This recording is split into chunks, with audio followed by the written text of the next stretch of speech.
Action. Cô cho nên là nói gì lấy từ tao cái cho lòng được tới lâu và gì sao vậy cho xong lại cần nó mua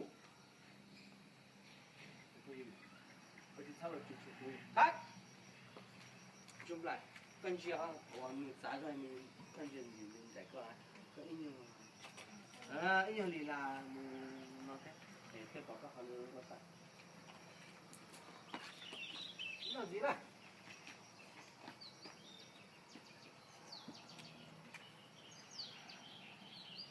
Và okay. Action.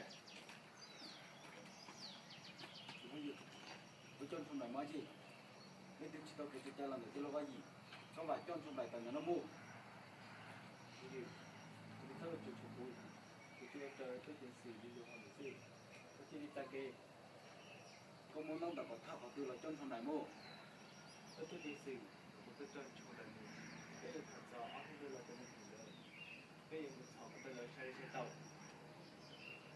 cô đi bỏ tha này các sản phẩm khơi lên từ